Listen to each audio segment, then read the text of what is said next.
시간 우리 모두에게 주시는 하나님의 약속된 말씀은 요한복음 8장 12절에서 15절까지 말씀 한 목소리로 합독합니다.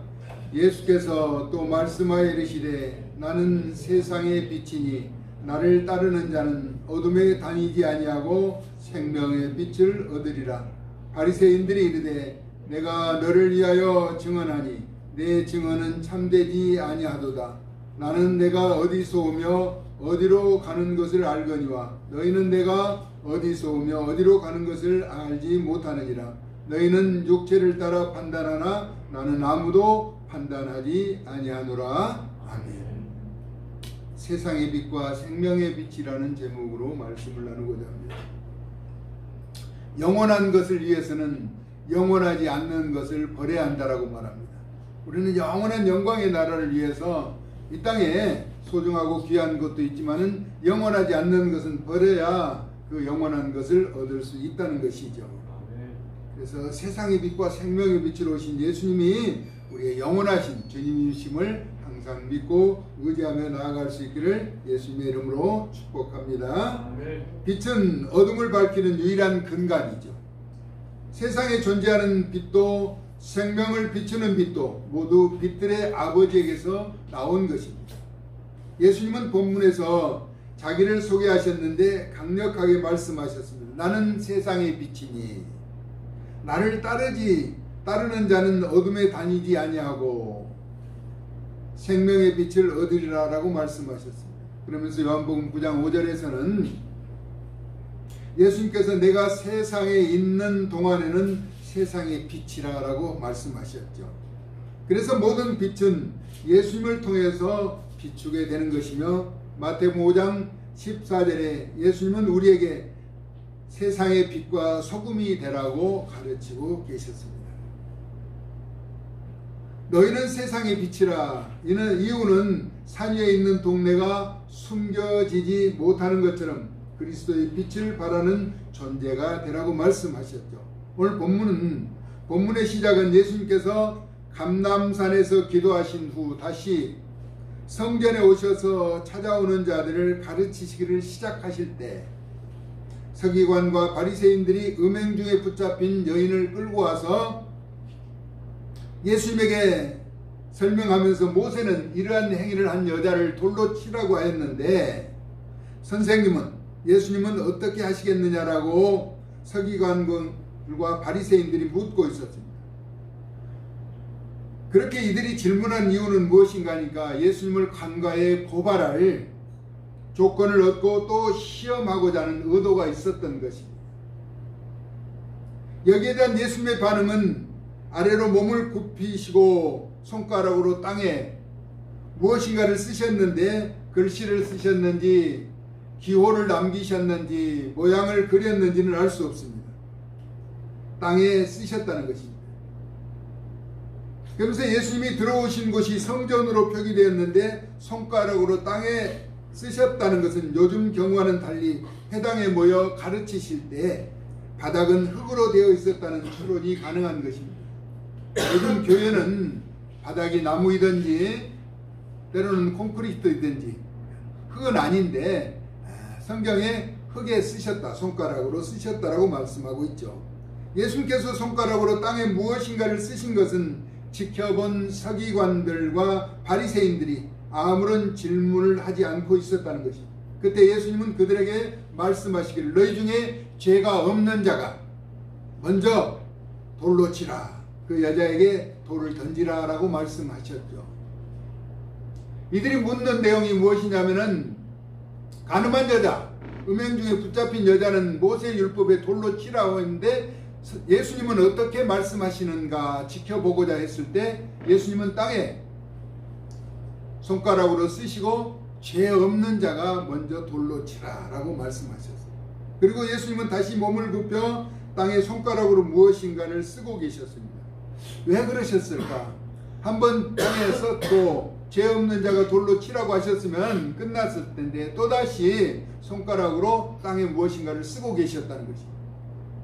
여기에서 우리는 한 가지, 거기에 모인 많은 사람들은 성격이 급한 사람들도 있었을 것이라는 거예요. 또 화가 잔뜩 나 있는 사람도 있었을 것이라는 것이죠. 근데 모든 일은 화가 났을 때 일을 결정하면 그르칠 수가 있는 것이죠. 예수님은 다시 땅에 무엇인가를 쓰고 계셨는데 너희 중에 죄 없는 자가 먼저 돌로 치라는 말씀을 듣고 양심의 가책을 느낀 어른에서 젊은이까지 다 빠져나가고 가늠하다 붙잡혀 온 여인만 남아있는 것이죠. 그때 여인과 예수님만 그 자리에 남게 되는데, 다시 말하면 우리 주님 앞에는 자기가 아무리 착하게 산다고 해도 이 세상에 죄 없는 사람은 하나도 없다는 사실을 설명해 주고 있습니다. 예수님께서 굽혔던 몸을 일으켜 보시니 가늠한 여인만, 정죄하던 자들이 다 가고 혼자 있는 것을 보고 너를 고발한 자들이 지금 어디 있느냐라고 묻습니다. 그랬더니 가늠한 여자가 없습니다라고. 아무도 없는 거예요. 다 가버린 거죠. 그냥 나도 너를 정죄하지 않으니 가서 다시는 죄를 범하지 말라는 것입니다. 그러니까 가늠한 여자를 바리새인과 서기관들이 데리고 왔는데 죄가 없어서 그냥 그들이 다 간 것이 아니라 죄 없는 자가 먼저 돌로 치라고 하니까 자기들이 양심을 가책을 받고 다 갔다는 것입니다. 그렇다고 해서 가늠한 여인이 죄가 없는 것이 아니라 그 여인에게 다시 죄를 범하지 말라고 강력하게 경고하고 계시는 것입니다. 본문에서 예수님께서 또 말씀하셨는데 누구에게 하신 말씀인가 하니까 사실 정죄하며 따랐던 자들은 다 가고 예수님을 고발할 여건과 시험하고자 했던 서기관과 바리새인들은 남아 있었던 것입니다. 그래서 예수님은 그들에게 나는 세상의 빛이다 라고 말씀하셨죠. 그러면서 나를 따르는 자는 결코 어둠에 다니지 않는다, 어둠에 걸어다니지 아니하고 생명의 빛을 얻으리라, 생명의 빛을 가지리라 라고 말씀하셨습니다. 그러자 바리새인들이 예수님께 반론을 제기하였는데 예수님 자신이 스스로 증언하였는데 그 증언이 참되지 않다는 것입니다. 지금 바리새인들이 볼 때 예수님이 하신 행동이 옳지 않다는 것이죠. 그러자 예수님은 참된 증언을 받아들이지 못하는 바리새인들에게 소상하게 설명해 주셨는데 그 내용은 내가 내 자신에 대하여 증언한다 하여도 내 증언은 참되다라고 말씀하십니다. 그 중요한 이유는 나는 어디서 왔으며 어디로 가는지를 안다는 것입니다. 예수님은 어디서 오셨으며 어디로 가실 줄을 알고 계신다는 것입니다. 그러나 너희는, 바리새인과 서기관들은 어디서 오며 어디로 가는지 알지 못한다는 것이죠. 그러니까 예수님 자신이 증언하신 일이 참되다고 하는데 바리새인과 서기관들은 그것을 인정하지 못하나 나는 어디서 왔으며 어디로 가는지 알고 있다. 그러나 너희는 어디서 와서 어디로 가는지 알지 못한다. 그러므로 예수님이 증언하신 것은 참되다라고 반증하고 계시는 것이죠. 여기에서 아는 것과 모르는 것의 정도의 차이는 하늘과 땅 차이만큼 크다는 것이죠. 안다는 것은 하늘보다 높은 것이고 모른다는 것은 땅보다 낮다는 것을 말씀하는 것입니다. 다시 말하면 숫자로 말하면 100, 100과 0이라고 하는 숫자의 차이 정도 난다는 것이죠. 의인과 악인, 천국과 지옥의 분기점과 같은 것입니다. 우리가 하나님을 알고 예수님을 알고 성령님을 안다면 삶은 분명히 달라졌을 것이라는 것입니다. 우리가 전능하신 하나님을 알고 거룩하신 예수님을 알고 성령을 안다면 우리의 삶은 달라졌을 것이라는 것입니다. 앞을 보지 못하는 세 사람이 코끼리를 만졌다라고 하죠. 보이지 않는 사람들이 코끼리를 만졌는데 어떤 사람은 다리를 만졌어요. 다리를 만지고 코끼리가 그 전부인 줄 알았는데 어떤 사람은 코를 만졌죠. 어떤 사람은 꼬리를 만졌어요. 그 만지는 것이 전부인 줄 알지만은 그들이 보지 못하는 코끼리는 상아 뿔도 있고 눈, 코, 입도 있고 그렇죠. 네 발이 있고 발톱도 있고 다 있는데 큰 코끼리를 보지 못하고 자신들이 만진 부위만이 전부인 것처럼 아는 것처럼 우리가 하나님을 제대로 알지 못하면, 예수님을 제대로 알지 못하면, 성령님을 제대로 알지 못하면 안다라고 할 수 없다라고 하는 것이죠. 우리가 하나님을 제대로 알고 예수님을 더 많이 만나고 성령님을 인격적으로 더 깊이 교제한다면 지금의 자신보다는 훨씬 더 성숙해 있을 것이라는 것입니다. 왜냐하면 사람은 자기가 보고 듣고 아는 것을 말하기 때문입니다. 그래서 예수님과 바리새인들의 차이는 자기가 보는 것과 보지 못하는 것, 자기가 아는 것과 알지 못하는 것의 차이라고 하는 것입니다. 지금 바리새인과 서기관들은 모세의 율법을 따라서 가늠한 여인을 붙잡아서 돌로 치라고 했는데 어떻게 하느냐라고 물었고, 죄 없는 자가 돌로 치라고 하니까 그 둘러보던 자들이 다 떠나고 난 이후에 예수님의 자신은 세상에 오신 빛이라고 증언하자 그 증언을 받아들이지 못하는 가운데 있다는 것이죠. 그래서 본문의 결론은 세상의 빛도 생명의 빛도 다 우리 예수님에게서 나온 것이며, 바리새인들을 포함한 세상의 관점은 육체를 따라서 판단하지만 우리 예수님은 아무도 판단하지 않겠다라고 말씀하셨습니다. 다른 관점은 육체를 따라서 심판하거나 판단하지만 예수님은 아무도 심판하거나 판단하지 않으시겠다는 것이죠. 여기에서 사용하는 판단이나 심판은 같은 맥락의 의미를 나타내고 있습니다. 만약에 예수님께서 가늠하다가 현장에서 붙잡힌 여인에 대해서 판단하고 심판하신다고 해도 예수님의 심판과 판단은 참되다고 하셨습니다. 그 이유는 예수님 혼자 계신 것이 아니라고 하는 것이죠. 예수님은 이 땅에 보내신 아버지 하나님이 예수님과 함께 계시기 때문이라고 말씀하셨습니다. 아멘. 요한복음 8장 29절에 나를 보내신 이가 나와 함께 계시도다. 나는 항상 그가 기뻐하신 일을 행함으로 나를 혼자 두지 아니하셨다라고 말씀하셨습니다. 이는 항상 하나님께서 예수님과 함께 계시고 계신다는 사실을 말씀하고 있는 것이죠. 하나님의 속성은 거룩하시죠. 그리고 완전하시고 무한하신 분입니다.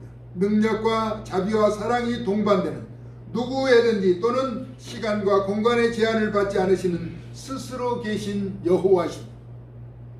우리 하나님은 스스로 계신 분이라는 것입니다. 어느 누구에 의해서 태어난 것도 아니고